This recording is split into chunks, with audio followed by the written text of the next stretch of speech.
everyone, welcome to ProX Dev Talk, your weekly new favorite game dev talk format. And our talk guest today is Jörg Reisig. Hi, Jörg. Hello, hi. Hi. Let me just introduce you very quickly. Jörg is a freelance game developer. He has worked on numerous games like Spec Ops The Line, Dreadnought, Drakensang, you name it. And he is also teaching game programming for game designers at the University of Applied Science in Europe. And last year, Jörg founded an indie studio called Anomaly Games in Berlin. And today, he is our guest at the ProX Dev Talk. Hey, Jörg. Hello. Small correction, I don't teach anymore. I did teach, but this I stopped. Oh, okay. It says this on your homepage, so I read that. I should change that. Yeah. Okay, maybe the first question is not really how are you, but where are you? I said Berlin, but you're not in Berlin. No, I'm in Jerusalem, in Israel. I'm kind of stuck here since the Corona thing started. I was visiting my partner, and then there was no flights going back to Europe, and now it's nearly 3 months since I'm here. But you look good. It could be Thank worse, you. I guess. There's a lot of sun, and yeah, it's quite kind of safe here. They have very strict, or they had very strict regulations the last 2 months, so looks kind of good here. Okay, but since you're now not in your home office, how do you work from Jerusalem? Do you have everything you need there, or is it quite difficult? It's okay. So luckily, since I'm not teaching anymore, I'm a freelance game developer, and I'm currently have a day job at my old company YAGER. And since I wanted to go here for a bit longer, I just got a new fancy laptop where I can like also work from abroad. And so I have all my stuff. I was perfectly equipped for like staying here a bit longer. I mean, some official stuff like doing stuff with Behörden or something like this can be a bit complicated from here when you need to phone people, but otherwise it doesn't matter from where. Can you talk about what you work on for YAGER, or is this super secret? This is sadly super secret, so I can only say, yeah, I'm a freelance programmer there. They have a cool new project, and yeah, they're famous for doing stuff with the Unreal Engine, so that's probably not a secret, but everything else is NDA, and there you have to ask YAGER what they're else working on. Okay, so there's nothing super secret on the whiteboard behind you or the post-it notes. Can you read something there? Would it spoil something? No, this is all from my project. We are Anomaly Games is working on their first game called the Fermi Paradox, and this is like yeah, organization stuff from here. Okay. So also like organizing the team from here is a bit of a challenge, but works quite well. Since you cannot talk about what you work on for YAGER, let's talk about your own company and your own game. You just mentioned it, the Fermi Paradox. You sent me a link before and I had a look into it, but before I could have a look at your game, I first had to inform myself about the Fermi Paradox, which is quite interesting. Can you just very quickly, for all these people out there like me that have never heard of that before, explain what it is about? So very quickly, it's a scientific paradox. It's from Enrico Fermi, which is like a famous physicist, and he was like basically it's looking at our galaxy and how many stars we have in our galaxy, and that these stars are also much older than our sun. And just the probability that intelligent life exists in our galaxy is kind of high. And if intelligent life exists, then it also the probability that it exists billions of years before us is also very high. And the weird thing is, even with like very simple spaceships, so the slowest form of space travel, or the slowest form of communication, which would be radio waves or something, even if the people were on the other side of the galaxy, these spaceships or these radio waves should have visited us already. The paradox is that we didn't hear anything about this. So the basic idea of this is, when I get that right, that from the statistics, there has to be intelligent life out there, but why don't we see them, right? That's the basic question, right? Okay. Yeah.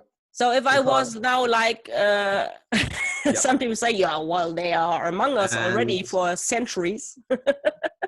that is also a possibility. Yeah, they are already among us. They are manipulating all the governments in the world, and we don't notice.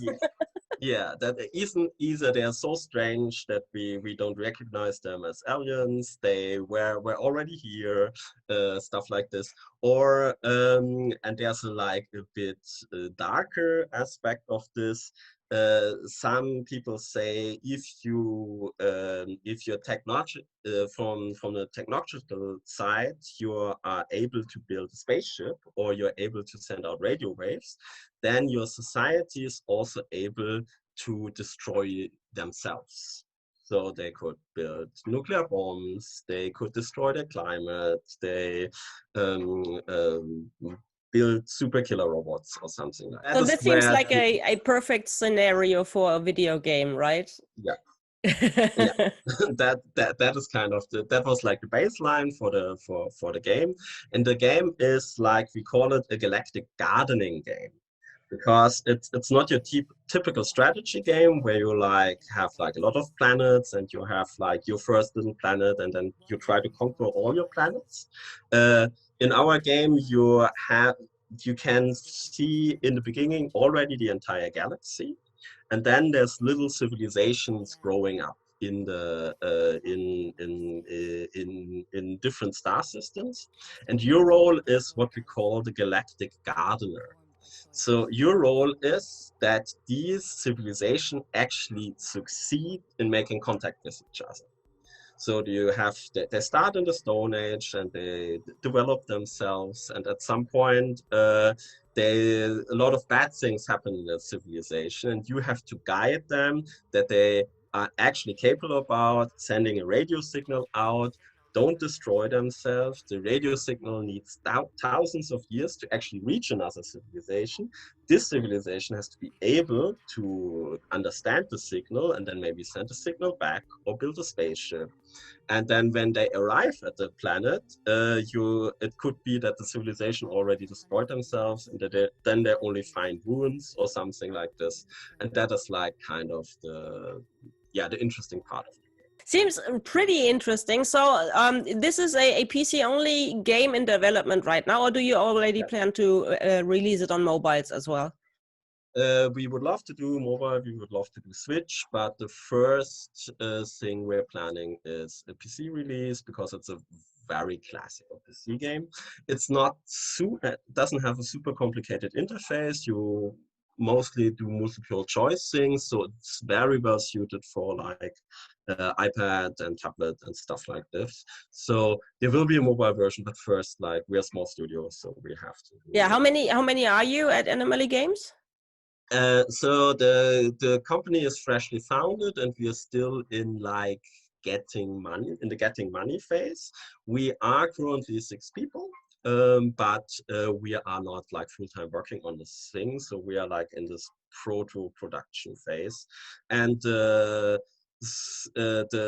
most time we spend actually at the moment is the application for the BMVI funding. So the federal government in Germany has the first computer game funding, and there's actually decent money there. And yeah, we're trying to get this funding, but it's a lot of bureaucratic work.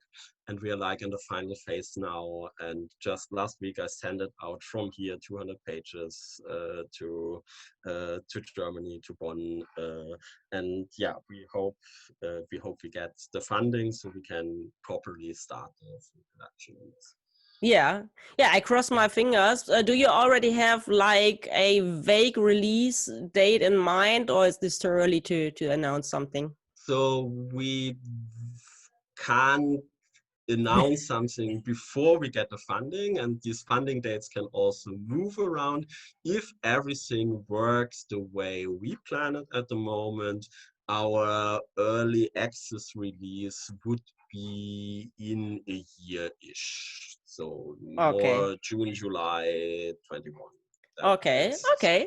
Fair enough. Yeah. So as you're an indie developer, but you have also experience with like bigger studios like YAGER, we talked about that, and others. Is there something that you say is totally different apart from the financing that you have now realized, maybe also during lockdown, which is harder or difficult to do as an indie studio than if you have a big company behind you? I mean, yes and no. With an indie studio, you are a bit more flexible and people have to work on their own anyway. So a lot of dependencies. I think it's sometimes harder for a bigger studio because also of hardware, of software licenses. And in an indie studio, normally everybody works on their own machine anyway. And like in a big, complicated studio, it's not that easy to set up like your big pipeline framework to the laptops at your developers. So I can't really talk how YAGER managed it. I can only say they managed really well. So after a week, everybody was like in home office, and that was really impressive because they have a really big team. Yeah, so as an indie, you're much more flexible in this. What's the big differences? Mostly that you can't be that specialized. So I'm wearing so many hats in the studio. I'm the lead programmer. I do the game design. I write a lot of the texts. I'm doing the producing. I have to juggle the finances. We are our own community management and stuff like this. So all these little things you have to keep in mind. And normally in a big studio, you have like an HR person, a production person, a marketing person, and you can much more focus on your own craft. The good thing is you can do much more shortcuts because, hey, if you do the programming and the community thing, you can already think about community things while you're programming stuff. So it makes a couple of things easier, but of course, just the work amount is massive. So yeah, literally like a jack of all trades. Or in German, we would say Mädchen für alles. Someone for everything. Yeah, it's weird why this is gendered, but apparently it is. Yeah, I'm also a freelancer. I always say I never mind the workload. It's better than having no work at all. And I guess that's true for both of us. So yeah, thank you, Jörg, for your time. I guess we have to come to an end now, but one little last question. When will you return to Berlin? Is this going to be pretty soon, or will you be in Jerusalem forever? I can't tell. So I wanted to get a flight next week, and both flights I took, like EasyJet and Turkish Airlines, both are cancelled.